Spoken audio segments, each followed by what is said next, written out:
آپ نے سنا ہوگا حضور نے سورہ رحمان کے بارے میں فرمایا ہے، سورۃ الرحمان عروس القرآن.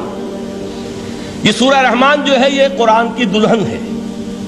جیسے دلہن کو آپ خوشنما لباس پہناتے ہیں، آراستہ پیراستہ اس کو گہنے اور اس کو زیور پہناتے ہیں، تو جس طریقے سے سجاتے ہیں آپ دلہن کو، اللہ تعالیٰ نے ایک سورت قرآن مجید میں یہ ایسی رکھی ہے سورہ رحمان کہ اسے خوب سجایا ہے. اس میں الفاظ کا در و بست، اس کا اپنا ایک ڈیوائن میوزک ہے. وہ تو اللہ تعالیٰ قراء جو ہے خاص طور پر مصر کے قراء، اللہ تعالیٰ ان پر رحمت نازل فرمائے، ان کی خطاؤں سے درگزر کرے. جس طرح قرآن کے انٹرنسک میوزک کو انہوں نے واضح کیا ہے. واقعہ یہ ہے کہ اگر یہ لوگ نہ ہوتے، شیخ عبد الباسط محمد عبد الصمد، شیخ محمود خلیل الحصری، یہ لوگ کہ جنہوں نے قرآن کے اس غنا میوزک، یہ لفظ جو ہے آپ حیران نہ ہو کہ میں یہ کوئی شاید توہین کر رہا ہوں قرآن کی، حضور نے یہ لفظ استعمال کیا ہے. تغنو، اس قرآن کو اچھی سے اچھی خوشلہانی کے ساتھ پڑھو. من لم یتغن بالقرآن فلیس منا، جو قرآن کو بہتر سے بہتر انداز میں، اچھی سے اچھی آواز میں، خوشلہانی کے ساتھ پڑھنے کی کوشش نہیں کرتا، وہ ہم میں سے نہیں ہے. بلکہ ایک مرتبہ حضور رات کے وقت آپ گشت پر تھے اپنے ساتھیوں کے حالات معلوم کرنے کے لیے. حضرت ابو موسیٰ اشعری رضی اللہ تعالیٰ عنہ ایک صحابی ہیں، ان کے گھر کے پاس سے گزر ہوا، وہ رات کو تہجد پڑھ رہے تھے، کھڑے ہوئے کیف کے عالم میں قرآن تلاوت کر رہے ہیں. حضور کو بہت پسند آئی ان کی قرات، کافی دیر تک وہاں کھڑے سنتے رہے. اب انہیں کیا پتا کون سن رہا ہے. بالکل اسی طرح سمجھ لیجئے ایک بات یاد آئی ہے. حضور فرماتے ہیں کہ جس طرح کان لگا کر اللہ قرآن کو سنتا ہے، کسی چیز کو نہیں سنتا. ہمیں نظر نہیں آتا نا، ہمیں معلوم نہیں، ہم قرآن پڑھ رہے ہیں تو سننے والا کون ہے؟ سب سے زیادہ کان لگا کر خود اللہ. یہاں اس لیے مجھے یاد آیا کہ ابو موسیٰ اشعری کو کیا پتا تھا کہ کون سن رہا ہے. وہ اپنی کیفیت میں نماز میں تہجد میں قرآن کی تلاوت کر رہے تھے، اور ظاہر بات ہے ان کے گھر ایکڑوں میں بنے ہوئے نہیں تھے، ایک ایک کمرہ، ایک ایک کوئی حجرہ، ایسے تو گھر تھے نا صحابہ کے. لہذا حضور پاس سے گزرے، آواز آئی، کافی دیر سنتے رہے. اس کے بعد آپ تشریف لے گئے، صبح فجر میں ملاقات ہوئی تو حضور نے تحسین کے انداز میں فرمایا، یا ابا موسیٰ انک قد اوتیت مزمارا من مزامیر آل داؤد. اے ابو موسیٰ، تمہیں تو آل داؤد کے سازوں میں سے ایک ساز اللہ نے عطا فرما دیا ہے. جس طرح حضرت داؤد، لہن داؤدی مشہور ہے کہ جب وہ پچھلے پہر رات کو حمد کے ترانے الاپتے تھے، قرآن میں ہے کہ پرندے شامل ہو جاتے تھے ساتھ، اور پہاڑ وجد میں آتے تھے، پہاڑ بھی ان کے ساتھ شریک ہوتے تھے. تو جس طرح کا اللہ نے ان کو لہن عطا فرمایا تھا، حضور نے تحسین کے انداز میں فرمایا ہے، ابو موسیٰ اشعری، اللہ نے تمہیں بھی آل داؤد کے سازوں میں سے ایک ساز عطا فرمایا.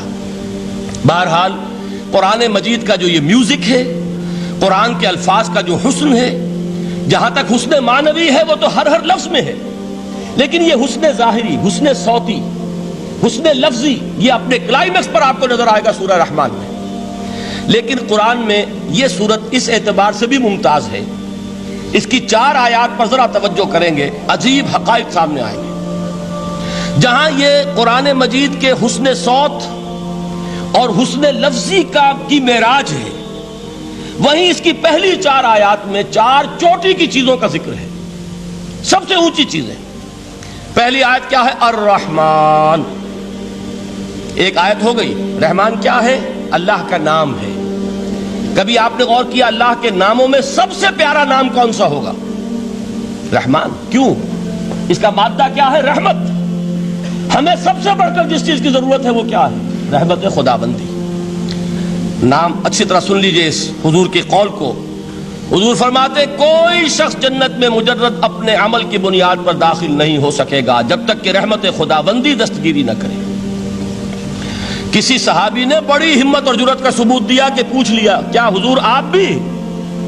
جب آپ نے فرمایا کوئی شخص داخل نہیں ہو سکتا جنت میں محض اپنے عمل کی بنیاد پر جب تک کہ رحمت خداوندی جو ہے وہ دستگیری نہ فرمائے. پوچھا گیا کیا آپ بھی؟ آپ نے فرمایا ہاں میں بھی. آپ انداز کیجئے کہ اگر محمد الرسول اللہ بھی رحمت خداوندی کے ضرورت مند ہوں تو تاب دیگراں چے رسد، ہماری تو سب سے بڑی ضرورت رحمت خداوندی ہے. اب یہ رحمت جو ہے قرآن مجید میں اللہ تعالیٰ کی یہ شان 2 الفاظ کے ذریعے سے آتی ہے، رحیم اور رحمان. اور کوئی مادہ نہیں ہے جس سے 2 نام بنتے ہوں اللہ کے. لیکن یہ مادہ ہے واحد رحمت کا کہ جس سے رحمان بھی ہے رحیم بھی ہے. رحیم صفت مشبہ ہے. رحمت دائم ہو جائے گی، مستقل ہوگی تو رحیم کہیں گے. اور رحمان، اس میں رحمت کی ہے وہ شان ہے کہ جیسے ٹھاٹھے مارتا ہوا سمندر ہو، ہیجان کی کیفیت، طوفانی کیفیت، رحمت خداوندی کا طوفانی جوش، وہ ہے رحمان. آپ تو رہتے اس علاقے میں ہیں، آپ کو معلوم ہے عرب اگر بھوکا مرا جا رہا ہو تو کیا کہے گا؟ انا جوعان. پیاسا مرا جا رہا ہو انا عطشان. بہت غضبناک ہوگا غضبان. غضبان آصفہ قرآن میں آیا ہے، بہت غضبناک. رحمان جس کی رحمت جو ہے جوش میں ہے، ٹھاٹھے مارتے ہوئے سمندر کے مانند. تو یہ اللہ تعالیٰ کے ناموں میں سب سے پیارا نام. اب آگے چلیے. الرحمن علم القرآن، رحمان نے قرآن سکھایا. رحمت خداوندی کا سب سے بڑا مظہر، رحمان کی رحمانیت کا سب سے بڑا مظہر قرآن ہے. ان میں جو منطقی ربط ہے اس کو سمجھتے جائیے. اچھا آپ یہ سوچئے، جو علم بھی انسان کو حاصل ہوا وہ کس نے دیا؟ اللہ نے. سائنس کا علم کس نے دیا؟ اللہ نے. علم آدم الاسماء کلہا، وہ علم الاسماء جو حضرت آدم کو دے دیا گیا تھا ازل میں، یہ اسی کا ظہور ہے، یہ اسی کی ایکسفولیشن ہے جو ہو رہی ہے اور ہوتی رہے گی ابھی. اور دوسرے علم ہے وہ کس نے دی؟ اللہ نے دی. لا یحیطون بشیء من علمہ الا بما شاء، مخلوق میں سے کوئی اللہ کے علم میں سے کسی شے کا احاطہ نہیں کر سکتا مگر وہ جتنا اللہ دینا چاہے. لیکن یہ کہ تمام علوم میں چوٹی کا علم قرآن. نوٹ کرتے جائیے، اب چوٹی کی چیزیں جمع کیجیے. اللہ کے ناموں میں چوٹی کا نام رحمان. اللہ نے جو کچھ انسان کو سکھایا اس میں چوٹی کا علم قرآن. خلق الانسان، انسان کو پیدا فرمایا.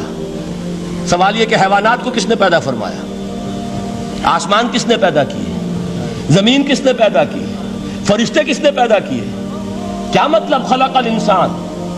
اس کی تمام مخلوقات میں اس کا کلائمیکس، اس کی تخلیق کی معراج، اس کے تخلیق کا نقطہ عروج انسان ہے. یہ ہے کہ جو مسجود ملائک بنا ہے. وَلَقَدْ كَرَّمْنَا بَنِي آدَمَ وَحَمَلْنَاهُمْ فِي الْبَرِّ وَالْبَحْرِ وَرَزَقْنَاهُمْ مِنَ الطَّيِّبَاتِ وَفَضَّلْنَاهُمْ عَلَى كَثِيرٍ مِّمَّنْ خَلَقْنَا تَفْضِيلًا.